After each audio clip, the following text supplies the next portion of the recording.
Já começando a falar sobre o nosso tema, que vai ser o encerramento da recuperação judicial, é bom a gente partir de uma premissa básica. Os processos eles começam, mas eles têm que terminar, né?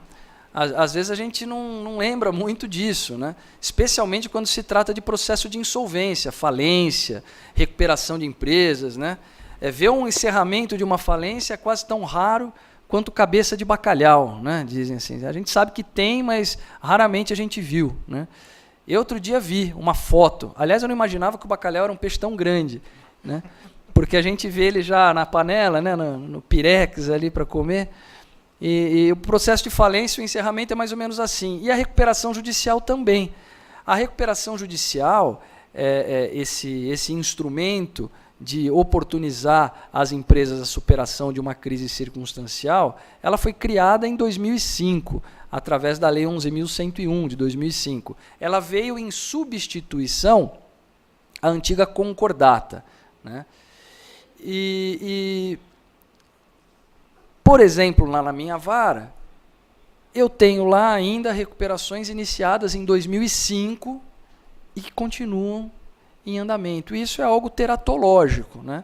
Por que isso acontece, né? Como é que deve ser a nossa visão acerca desse tipo de processo? Em que momento e de que forma nós devemos encerrar um processo de recuperação judicial? Essa vai ser a nossa discussão de hoje. E o pano de fundo dessa discussão é uma das teorias que eu venho desenvolvendo. Na verdade, são duas as teorias que acabam se complementando. Eu venho desenvolvendo em nível de pós-doutorado, mas elas são muito resultado também do dia a dia na vara de falência. Então, não é apenas um estudo acadêmico, né? Ela é também o resultado da aplicação desses estudos na prática do dia a dia da vara especializada. Lá, nós temos o privilégio de ter à disposição um verdadeiro laboratório prático para testar aquelas novas ideias e ver o que de fato funciona e o que não funciona.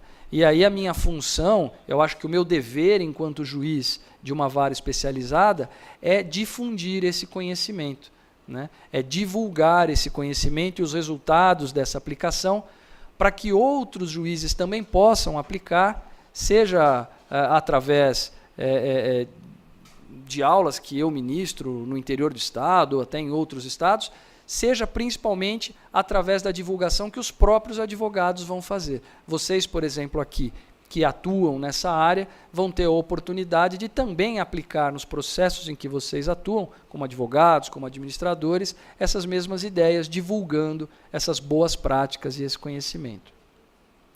Bom, como eu dizia, nós temos como pano de fundo essas duas teorias. Vamos entender um pouquinho o que é isso.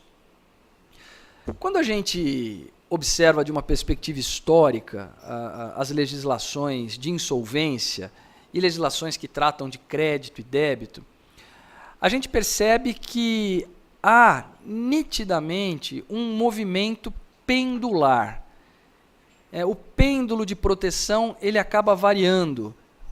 Às vezes ele está lá numa maior proteção aos interesses do credor, às vezes ele vai para o outro lado, há uma maior proteção aos interesses do devedor.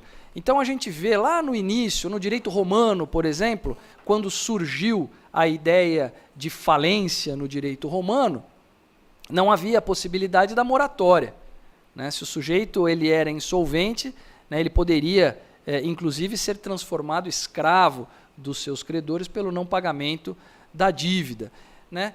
Esse tratamento muito severo do devedor, né, acabou dando ensejo a um movimento pendular, o pêndulo foi para o outro lado e surgiu então o que eles chamavam na época do Instituto da Cessio Bonorum. O que é essa Cessio Bonorum? É a origem, é o embrião da recuperação judicial, da concordata, da moratória, uma chance ao devedor para que ele possa se reestruturar e pagar as suas dívidas antes de sofrer as consequências da insolvência, né? E por aí vai. Se você observa o tratamento que foi dado na época do direito medieval, com forte influência do direito canônico, né, o pêndulo voltou lá para a proteção dos interesses dos credores, né, dando um tratamento criminal muito forte, um aspecto de pecado muito forte ao devedor que não cumpre as suas obrigações. Ele poderia novamente ser sujeito a uma série de penas corporais e outras consequências que, inclusive, extravasavam a pessoa do próprio devedor, né? Os seus familiares, os seus sucessores ficavam responsáveis também por essa dívida. Seguindo na evolução, já no direito moderno, com os ideais libertários da Revolução Francesa, individualistas, né?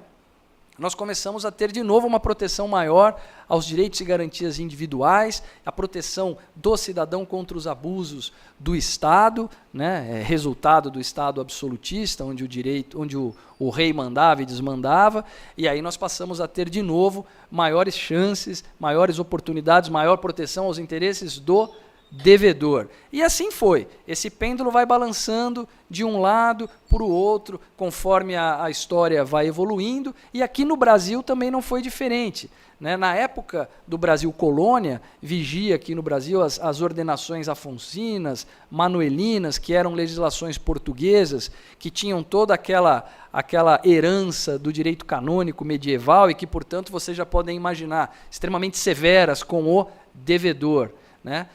Depois, quando passamos já a ter uma legislação própria, a primeira foi um alvará do Marquês de Pombal, que já previa também esse caráter criminal, mas já sinalizava pela possibilidade da moratória.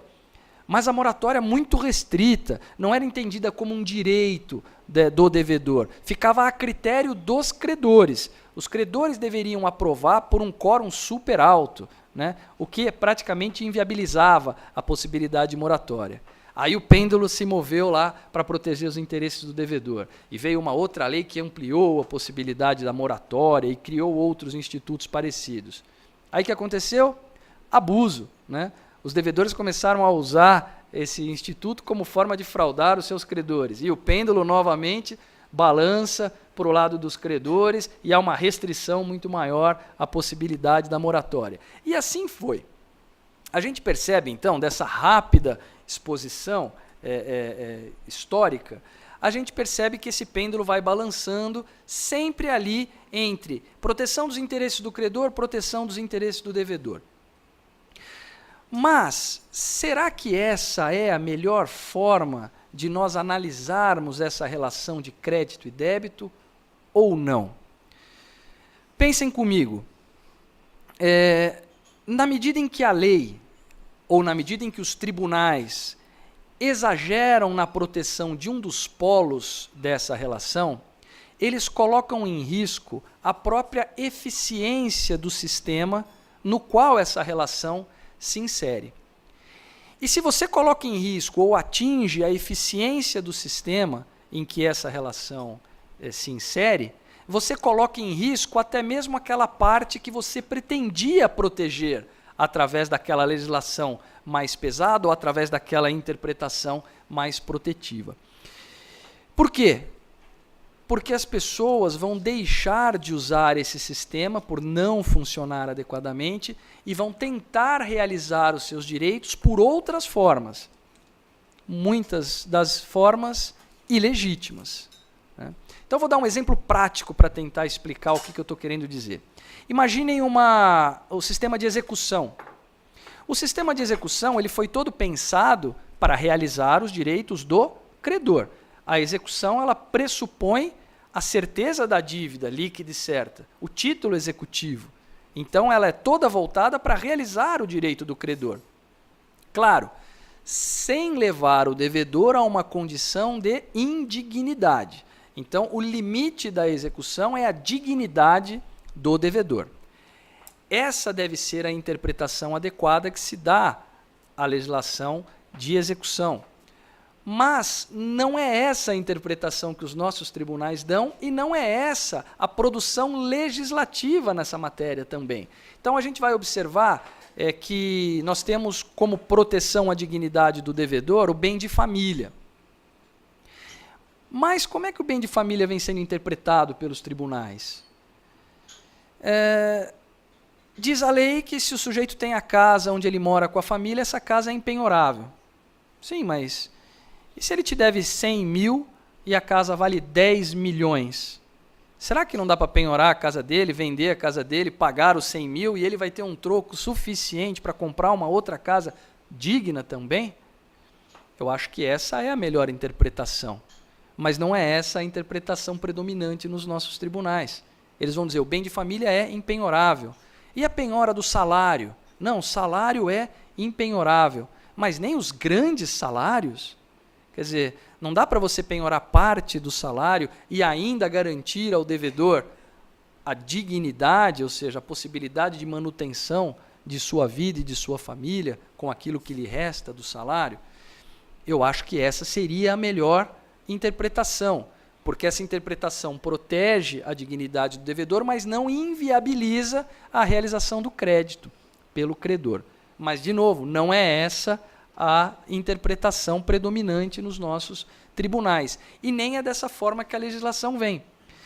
Eu me lembro que eu estava dando um curso lá na OAB de Guarujá, e sobre o projeto de lei que depois se tornaria na lei que reformou a execução de títulos extrajudiciais, em 2006. Né?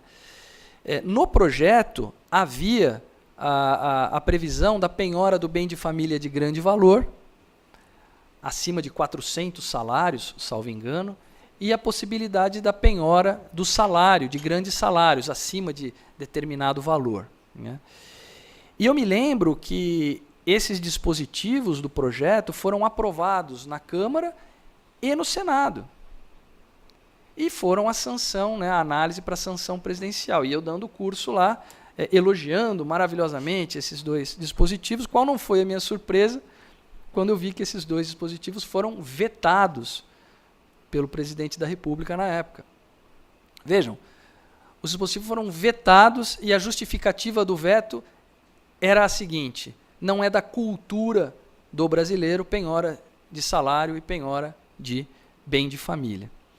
Veja, o que esse tipo de movimento faz? Né? Faz com que se perca eficácia na execução e, portanto, as pessoas acabam abandonando a execução como forma de realização do seu crédito e migrando para outras formas. Então, hoje, vocês que são advogados e atuam no dia a dia, vocês sabem que é muito comum o comerciante que tem um cheque sem fundo, ele fala, eu não vou executar, eu não vou entrar na justiça.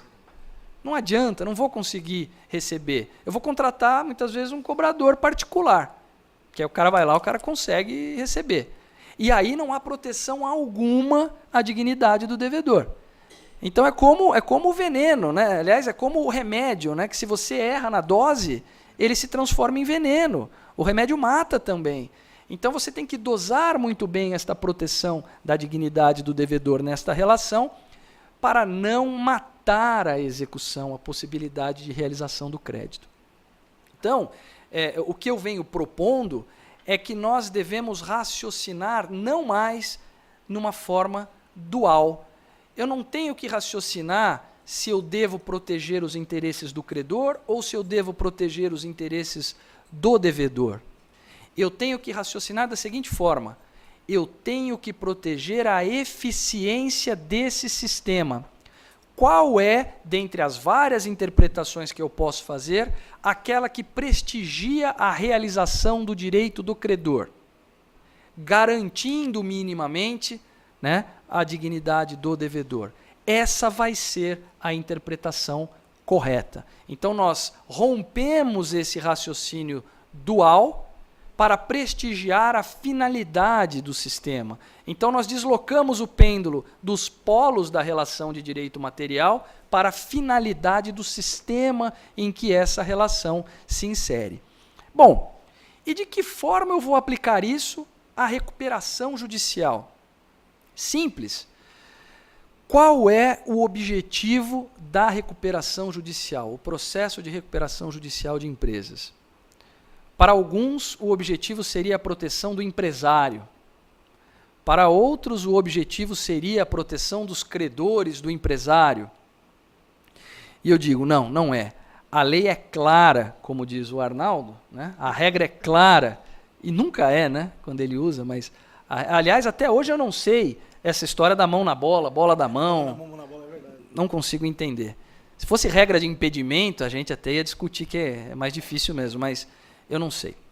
Mas enfim, isso não tem nada a ver com recuperação judicial. Voltando aqui, a regra é clara ao dizer que o objetivo da recuperação judicial é garantir a manutenção dos benefícios que decorrem da atividade empresarial viável.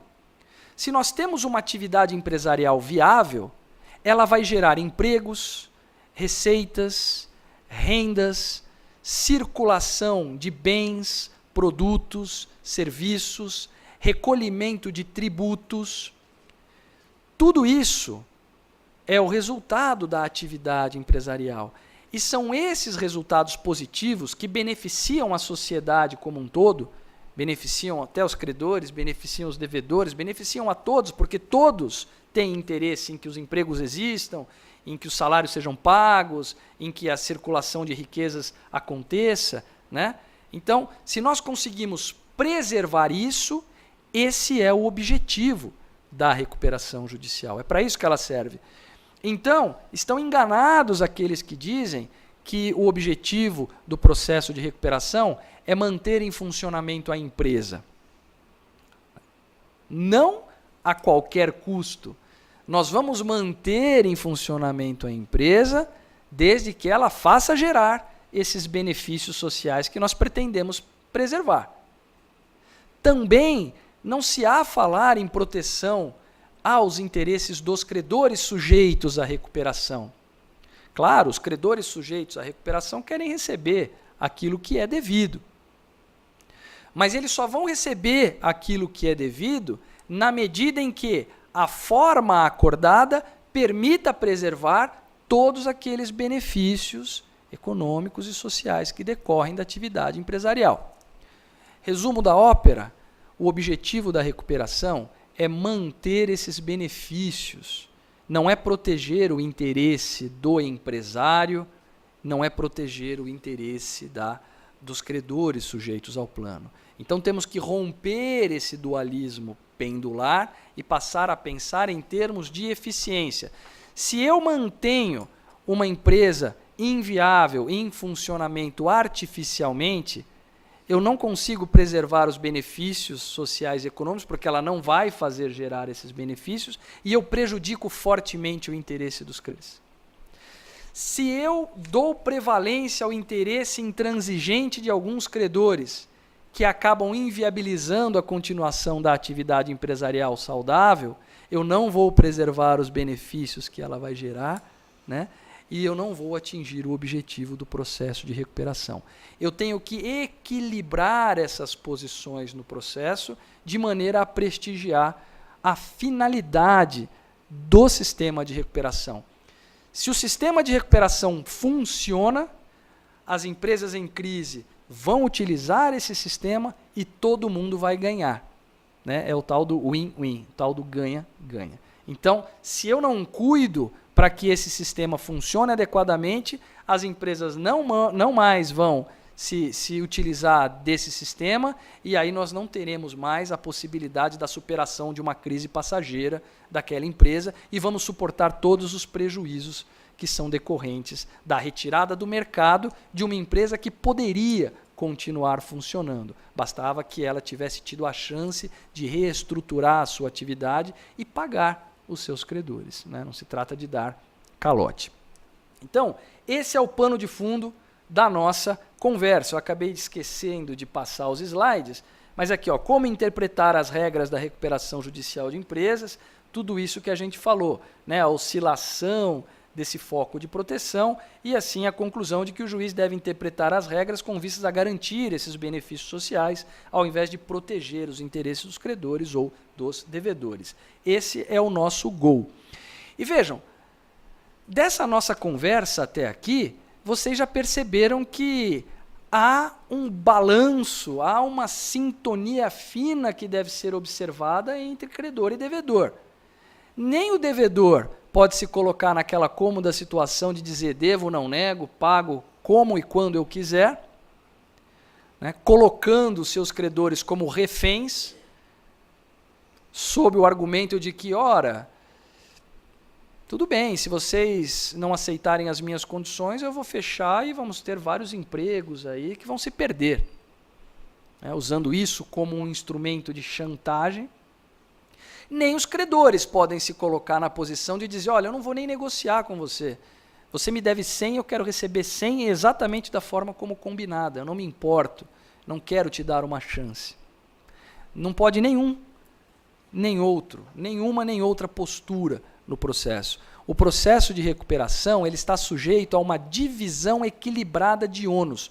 Todos aqueles que participam do processo de recuperação devem assumir ônus para que o processo de recuperação chegue à sua finalidade. Estão todos vinculados à finalidade do processo e não à proteção de seus interesses egoísticos no processo. É para isso que serve o processo de recuperação. Veja, a ideia é a seguinte: uma empresa em crise, um devedor, normalmente, ele está numa posição de inferioridade em relação aos seus credores. Ele não tem condições de negociar com os seus credores. Ainda que a sua crise seja passageira, ainda que o que ele precise seja apenas um prazo ou um parcelamento para que ele tenha um respiro, o seu fluxo de caixa volte ao normal e ele consiga cumprir todas as suas obrigações e continue produzindo, continue fazendo tudo aquilo que a gente quer que ele faça. Mesmo assim, a lógica do mercado é uma lógica egoísta. Então, se você é credor, dificilmente você vai falar, tudo bem, vou te dar uma chance. Não, eu quero receber. Você comprou, não pagou e eu quero receber. O banco não vai chamar ele lá e falar, querido, senta aqui, vamos ver de que forma você pode pagar. O banco quer receber, o banco tem as suas garantias, ele quer realizar as suas garantias. Ele não tem muita preocupação sobre qual vai ser o futuro da sua atividade. A preocupação é realizar o crédito dele ali. Essa é a lógica. E eu não estou dizendo que ele está errado por causa disso. Ele está fazendo o que ele tem que fazer, defender os seus interesses. É por isso que serve o processo de recuperação, para que, em juízo, nós coloquemos os pratos da balança em posição de igualdade. Para que, em juízo, eu possa chamar os credores para sentar à mesa com o devedor e negociar. O processo de recuperação serve para criar um ambiente propício à negociação entre devedor e credor. Negociação que deve ter como finalidade o quê? A preservação daquele goal, daquele objetivo final, os benefícios sociais e econômicos. Não é a preservação da empresa, não é a preservação do empresário a qualquer custo. Essa é uma visão um pouco distorcida da recuperação. Até porque a lei diz o seguinte, se o problema da crise empresarial é o empresário, então vamos tirar o empresário. Se o problema da crise empresarial é a postura intransigente de alguns credores, nós temos como superar esta postura intransigente de alguns credores. O processo de recuperação serve para isso, equilibrar os pratos da balança para que essa negociação aconteça e nós consigamos atingir o nosso objetivo final, que é econômico e social, que é de interesse público, que é maior do que o interesse das partes. Por isso, cabe ao juiz fazer valer este equilíbrio, garantir este equilíbrio, garantir que os ônus assumidos por credores e devedores sejam equilibrados. Porque se o juiz não interferir nisso, a tendência é que cada um tente empurrar o ônus para o ombro dos outros. Então os credores vão querer empurrar o ônus para os outros credores ou para a devedora vai querer empurrar o ônus para alguns credores. Esse é um movimento natural que o juiz tem que cuidar para que não se desequilibrem esses ônus. Quais seriam os ônus da devedora numa recuperação judicial? Ela tem ônus? Sim, ela tem ônus. Ela está sendo protegida judicialmente com vistas a uma finalidade. Ou seja, ela tem que fazer gerar aqueles benefícios que a lei busca preservar, senão não há o menor sentido.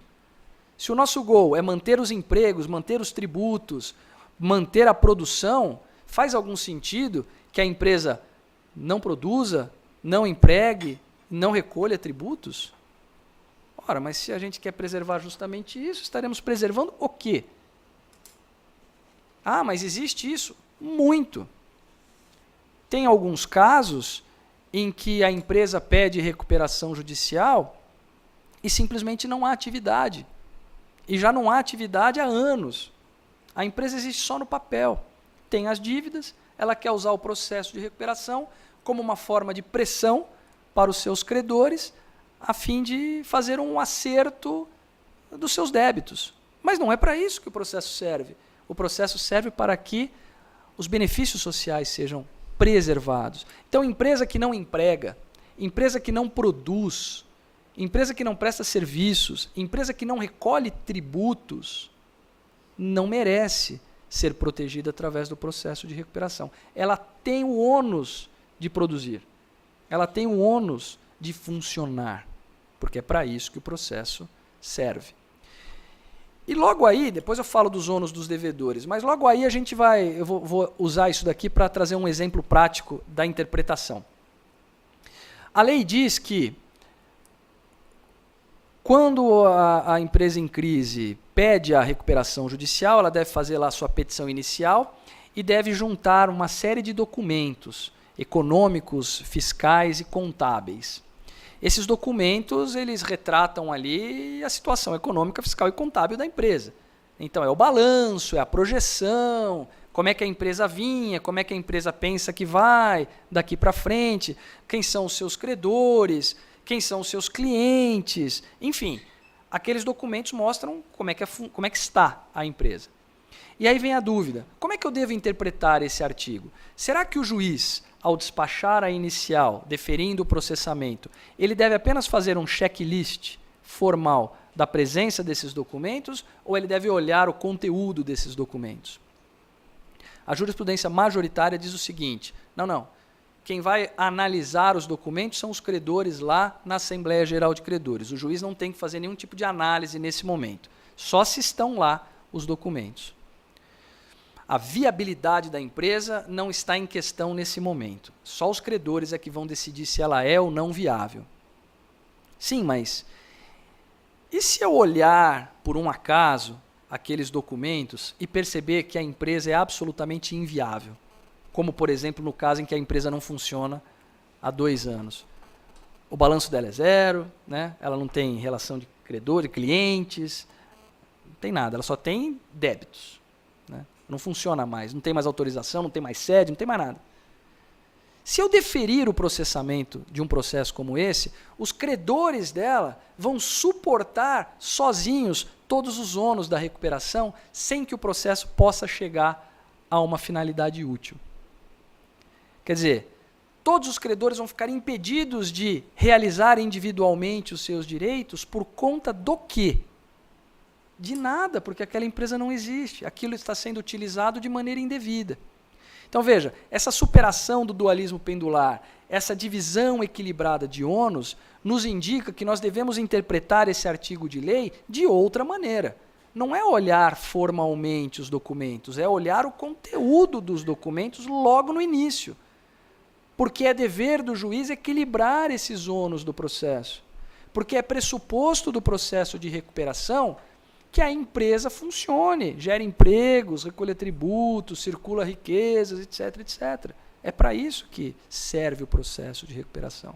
Então, aqui um exemplo bastante esclarecedor, pelo menos na minha visão, de que essas teorias nos levam a interpretar a legislação de insolvência e a recuperação de empresas de uma outra forma.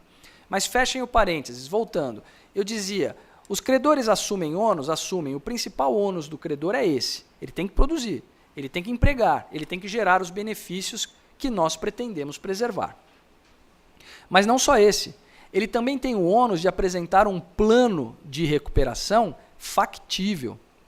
Um plano de recuperação que não represente uma violência contra os credores, que faça sentido econômico. Né? E é claro, nós não temos uma régua para medir isso. Né? A factibilidade do plano, o sentido econômico do plano, não dá para ser medido com uma régua. Né? Mas dá para ser analisado caso a caso. Não dá para dizer que o deságio de 40% é muito ou é pouco. Depende do caso, mas as circunstâncias de cada caso é que vão mostrar se aquilo faz sentido ou não, né? A própria reação dos credores vai mostrar isso, né?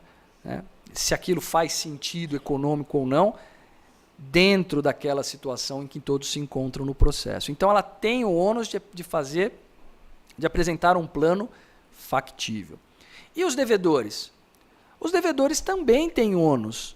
Eles não podem se colocar na situação intransigente de não negociar. Eles têm o ônus de negociar. Eles têm o ônus, em outras palavras, de suportar o plano de recuperação em prol de se atingir o benefício final do processo de recuperação, que é a preservação de tudo de bom que a gente já falou. Agora, é claro que se nós deixarmos o credor fazer a sua opção sozinho, são raros os casos em que ele vai fazer essa opção de apoiar um plano, abrindo mão de receber parte do seu crédito, concordando com um parcelamento. Normalmente ele não faria isso. Então cabe ao juiz analisar a postura do credor no processo de recuperação. Ora, se foi deferido o processo de recuperação e eu, como juiz, tenho que equilibrar esses ônus, você, devedor, você, credor, tem que negociar. Você, credor, tem que apoiar um plano que faça sentido econômico, porque nós não estamos tratando mais dos direitos do credor ou dos direitos do devedor. Agora nós estamos tratando de preservar o benefício final do processo. E todos têm que estar juntos nessa empreitada. Porque no final das contas, todos vão ganhar. Inclusive o credor, que deu um desconto e que deu um parcelamento. No médio e no longo prazo, ele vai ganhar. Vai ganhar porque vai continuar vendendo para aquela empresa, vai continuar lucrando com a atividade daquela empresa e vai recuperar no médio ou longo prazo o prejuízo representado por aquele plano naquele primeiro momento. Sem contar que os empregos continuam sendo gerados, que a renda continua sendo gerada, que os serviços continuam sendo prestados, o que beneficia a todos, inclusive ao próprio credor. Tá? Então cabe ao juiz controlar isso. E aí vem aquela questão que vem atormentando todos hoje em dia, né? A história do abuso do direito de voto do credor, né? A história do poder do juiz em relação à decisão da Assembleia de Credores. A Assembleia de Credores, ela é soberana? A decisão é soberana? Do ponto de vista de mérito, é soberana.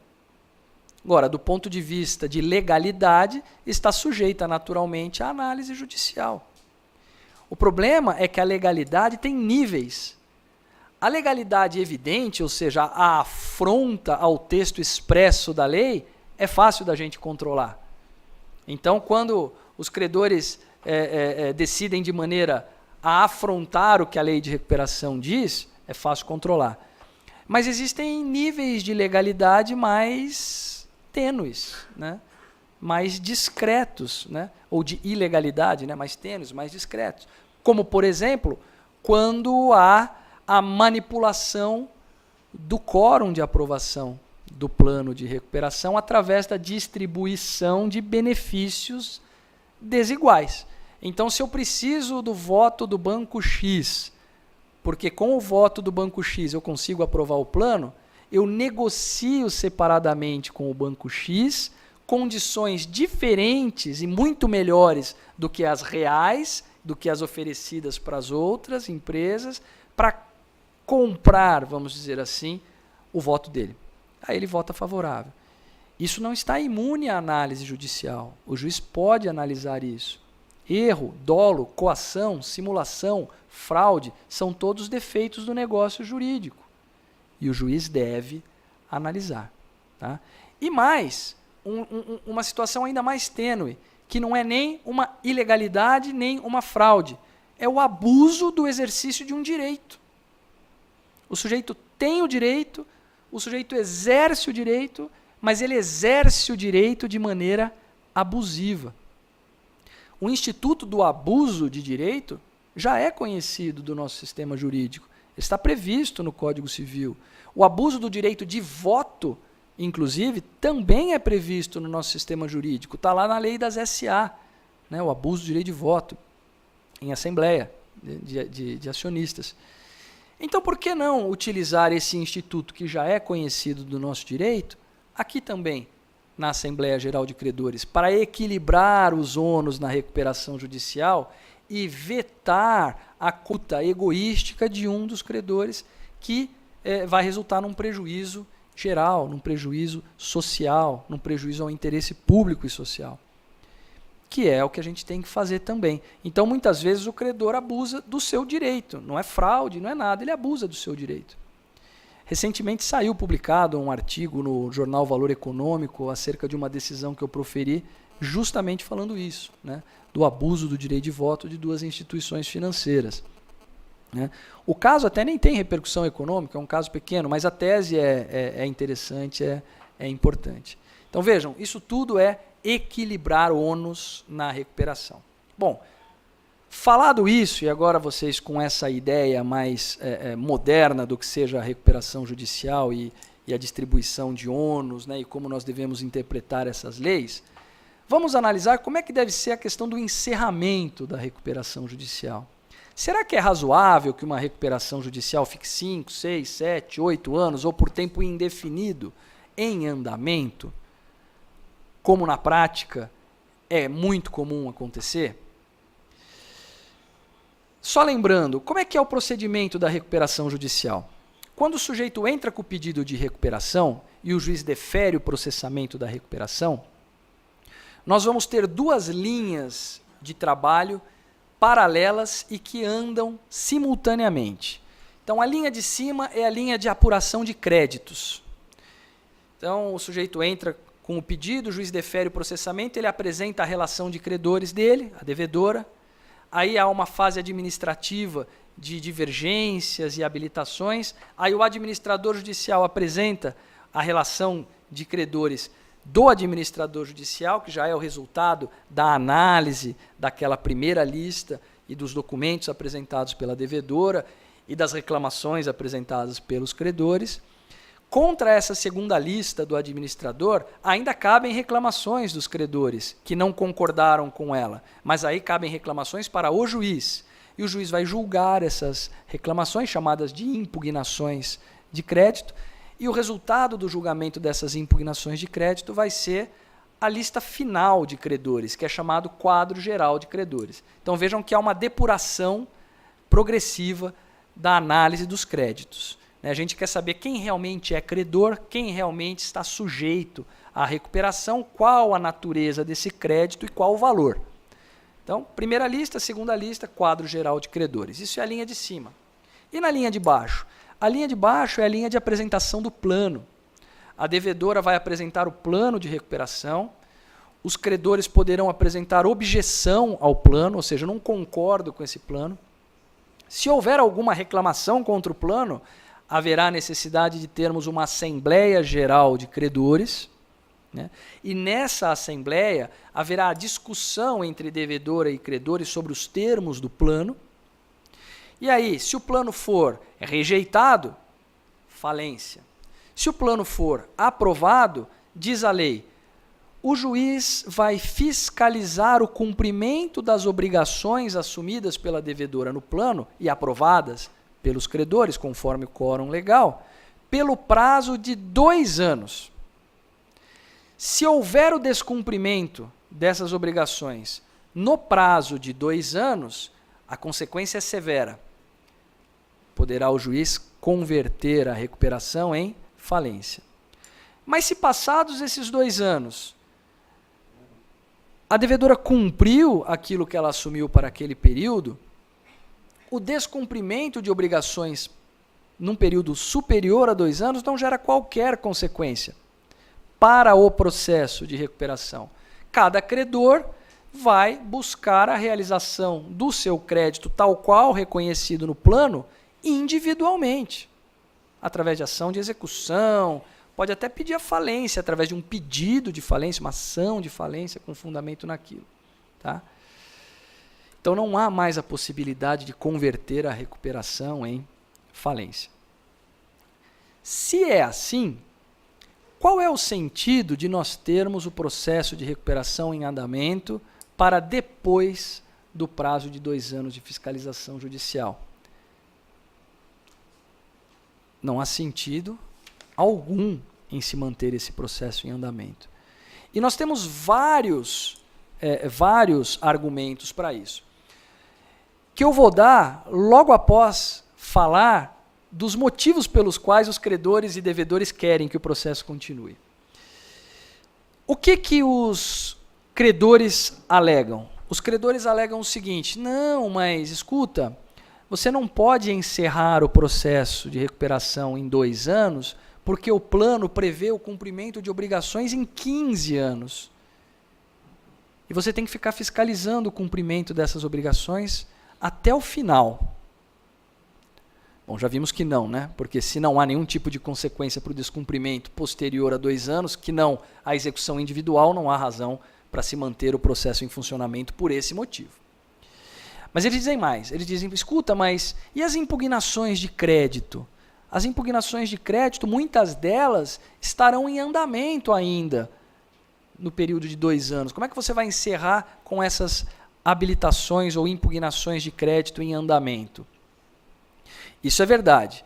Lembra que eu disse a vocês que contra aquela relação do artigo 7º, parágrafo 2º, que é a relação do administrador judicial, cabe reclamação para o juiz?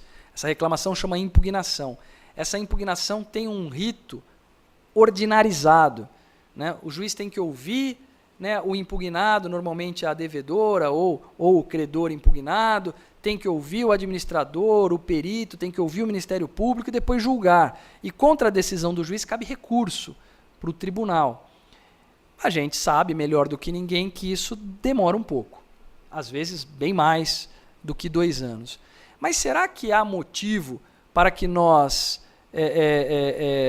continuemos com o processo de recuperação em andamento até que sejam julgadas definitivamente todas as habilitações de crédito? Também penso que não. Por que não? Porque, veja, se as obrigações assumidas no plano estavam previstas para cumprimento naqueles primeiros 2 anos, e elas foram cumpridas nesses primeiros 2 anos, a decisão judicial posterior, que venha reconhecer tardiamente que o sujeito teria direito a estar no plano, na condição de receber naqueles 2 anos, não tem efeito retroativo para essa finalidade. O crédito dele foi reconhecido posteriormente aos 2 anos, e é isso que vale. Créditos reconhecidos e descumpridos no prazo de 2 anos é que geram a conversão da recuperação em falência. Créditos reconhecidos ou descumpridos posteriormente aos 2 anos não têm esse poder. Então, qual é a posição desse credor que teve o crédito reconhecido posteriormente aos 2 anos, mas que deveria ter recebido naquela categoria que recebeu nos primeiros 2 anos?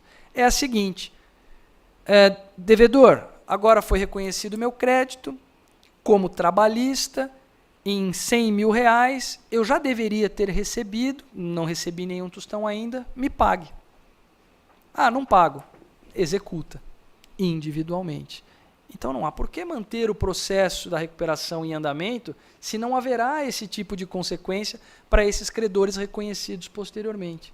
Menos ainda para aqueles credores reconhecidos posteriormente para o recebimento de obrigações também num período posterior. Aí não há nem dúvida. A dúvida surge para aqueles reconhecidos posteriormente, cuja obrigação deveria ter sido cumprida no prazo de 2 anos. Então não se justifica. Do ponto de vista prático, qual é o problema? Zero, nenhum. A recuperação judicial corre nos autos. As impugnações de crédito correm em autos distintos. Então não tem problema nenhum eu arquivar aqui que as impugnações continuam correndo. Eu vou julgar as impugnações, o tribunal vai analisar os recursos e daqui a 10 anos que seja, quando o tribunal quando transitar em julgado a decisão do tribunal que reconheceu que o sujeito é credor de 10 mil, que deveria ter sido pago de tal forma, o credor vai lá e cobra da recuperanda exatamente daquela forma. Tá? É uma forma que nós temos também de prestigiar a tempestividade dos credores.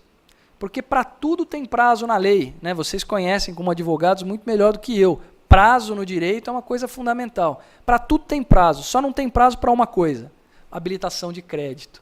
Né? Habilitação de crédito não tem prazo. O cara vai pedir habilitação de crédito quando ele quiser. Inclusive, ele pode entrar com a ação contra o quadro geral de credores, se ele nem, eventualmente, entrou com um pedido de habilitação. Então, fazendo assim, a gente vai estimular a tempestividade dos credores. Os credores têm que vir atrás do que é o crédito, eles têm que se engajar no processo de recuperação. Não podem aparecer depois de 5 anos e querer melar, né, o processo de recuperação por causa do atraso dele. Bom, quais são os fundamentos legais para essa decisão de encerramento do processo com 2 anos de fiscalização contados a partir da aprovação do plano? Eu estou falando e esquecendo dos slides aqui, né? Mas depois vocês vão ficar, né, esse material fica disponível para vocês, e tudo que está aqui é o que eu estou falando. Então aqui, ó, coincidentemente coloquei justamente na tela. Quais são os fundamentos legais para eu fundamentar essa necessidade de encerrar o processo de recuperação em 2 anos? Primeiro, Constituição Federal, né? Artigo 37 caput, que trata do princípio da eficiência, né? Os princípios da administração pública, dentre eles o princípio da eficiência. Esses princípios se aplicam também ao Poder Judiciário. O Poder Judiciário também administra serviço público. Tem que ser eficiente. Né? É o que diz a Constituição. Aliás, a gente está em época de eleição agora, e a gente vê várias propostas dos candidatos, né? Está todo mundo querendo melhorar o serviço público de saúde, melhorar o serviço público de segurança, melhorar o serviço público de educação, mas eu não vejo uma proposta para melhorar o serviço público judiciário. E é um serviço público fundamental, super importante. Né? Nós sofremos com a falta de estrutura do judiciário. Né? A população sofre na medida em que ela não consegue ter a proteção estatal no tempo razoável. E aí vem o outro direito constitucional. Porque o serviço não é eficiente. Porque não há investimento no Poder Judiciário. Não dá voto investir no Poder Judiciário. Né? Mas, enfim, passado o desabafo, né? Vamos, continuando. Então, eficiência é um princípio que se aplica ao judiciário. E, portanto, nós devemos estar atentos a isso. Interpretar e aplicar a lei de maneira eficiente. Direito constitucional à duração razoável do processo, artigo 5º, né, inciso 78. Essa história da Constituição e da lei usar algarismo romano, né, funciona quando tem poucos incisos. Né? Aí você vai lá no artigo 5º, você tem que ficar uma meia hora pensando ali para lembrar qual é o número. Né? Poderia ser um algarismo arábico mesmo, não sei por que isso. Aí a gente se confunde, né? LXXV3. Né? Esse é o 78 da Constituição Federal. Artigo 5º, 78, diz lá que é direito fundamental de todos uma tutela jurisdicional em tempo razoável, inclusive na recuperação judicial, né? Então, a duração razoável do processo de recuperação judicial deve ser observada. Viola esse direito fundamental a interpretação que leve à conclusão de que o processo pode permanecer em andamento por tempo indeterminado. Viola porque viola a duração razoável, viola também porque viola a eficiência, que é princípio constitucional aplicável também a esse tipo de processo. Aqui, né, eu venho falando, né, daquelas consequências da fiscalização e do descumprimento anterior e posterior. Enfim, nós muitas vezes nos pegamos reclamando da nossa lei, né, sempre também temos a tendência de empurrar os ônus para os ombros de outras pessoas ou outras atividades ou outros poderes, né? Quando nós reclamamos da nossa lei e quando nós reclamamos da nossa justiça, nós temos que parar 5 minutos e refletir refletir acerca das nossas posturas. Será que tem algo que eu possa fazer que vai contribuir para que a justiça seja mais efetiva e para que o processo seja mais célere? Se a resposta foi sim, por que não fazer? Né? De leis, a gente já está meio que saturado. Né? Nós temos lei para absolutamente tudo. O problema do Brasil não é falta de lei. O problema do Brasil é a aplicação da lei. É fazer a transposição do que está no papel para a realidade do dia a dia de cada um de nós. Então, é fundamental para que nós tenhamos uma justiça mais efetiva, mais célere, mais eficaz, que de fato atinja as finalidades de todos esses instrumentos que a lei nos dá. É fundamental que nós também tenhamos uma postura diferente em relação a ela, em relação ao processo. Eu, como juiz, tenho tentado fazer a minha parte, enxergando no processo sempre uma possibilidade de realização rápida e eficaz do direito da parte, tentando utilizar o que nós temos aí para transformar, né, esse emaranhado de lei em algo que faça sentido, né? Fazer deste feijão uma feijoada. Né? A ideia é essa. Porque se a gente ficar reclamando que a lei não funciona, que a lei não está boa, que a justiça não funciona, cada vez vai funcionar menos. Né? Então, acho que nós temos que assumir essa postura, né? Mudar a nossa visão de justiça e começar a aplicar a lei de uma forma a garantir efetivamente a efetividade dos instrumentos, né? Atingir o gol que os instrumentos legais nos trazem. Né? Nós não vamos fazer uma justiça nova com uma mentalidade antiga. Nós temos que acompanhar a mudança dos tempos, nós do direito. Né? Tá? Bom, pessoal, eu acho que essas eram as... Ah, não! Para finalizar, né, eu já estava fazendo todo esse fecho bonito e tal, e esqueci de falar quais são os prejuízos que isso causa para a empresa. Né? Disse, por que nós devemos encerrar do ponto de vista legal? Mas e do ponto de vista econômico? Por que nós também devemos encerrar o processo de recuperação? Porque a empresa em recuperação sofre uma série de prejuízos. O primeiro e mais evidente prejuízo é a dificuldade de acesso ao crédito. Eu não sei se vocês sabem, mas o rating bancário para empréstimo para empresa em recuperação é super desfavorável. O Banco Central exige dos bancos em geral que para emprestar R$1 para uma empresa em recuperação judicial, ele deva provisionar R$1 também. Ou seja, isso faz com que o empréstimo seja muito caro e, na prática, muito desinteressante e, portanto, inviável. E eu não consigo imaginar uma hipótese de recuperação judicial sem dinheiro novo. Né? A empresa precisa de dinheiro novo para conseguir se recuperar. E enquanto ela estiver em recuperação, ela não terá esse dinheiro novo, pelo menos pelas vias normais, pelas vias ordinárias. E isso vai acabar prejudicando os objetivos do processo. Por isso, não devemos mantê-la em recuperação além do tempo necessário. Instabilidade das relações negociais.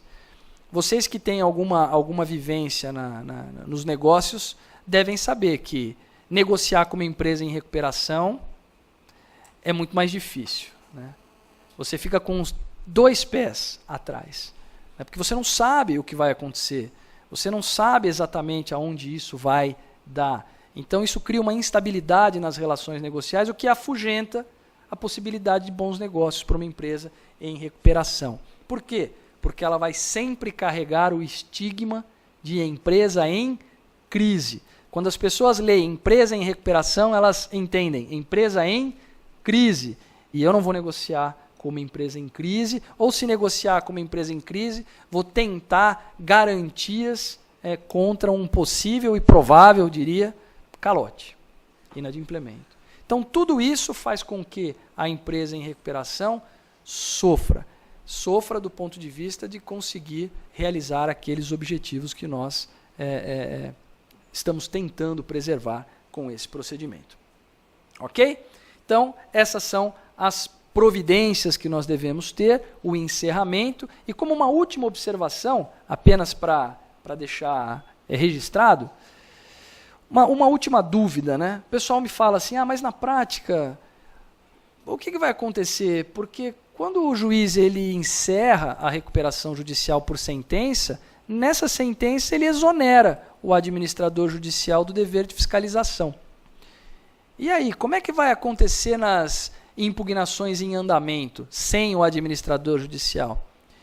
E aí eu respondo, eu exonero o administrador do dever de fiscalização, não do dever de atuação nas impugnações até que elas sejam encerradas. Simples assim. Ele já recebeu, inclusive, para falar nas impugnações. Então, ele deve terminar o trabalho dele. Enquanto houver alguma impugnação em andamento, ele deve atuar naquela impugnação. E isso não faz com que nós tenhamos a necessidade de ter o processo de recuperação. O processo se encerra. A recuperanda vai andar com as suas próprias pernas, vai fazer os negócios que tem que fazer e vai pagar as suas dívidas, conforme elas forem aparecendo, inclusive aquelas que forem sendo julgadas nas impugnações que estejam ainda em andamento. Ok? Portanto, não há, por qualquer ângulo que se analise a questão, nenhum motivo que determine o prosseguimento da recuperação judicial para além do prazo de 2 anos de fiscalização judicial.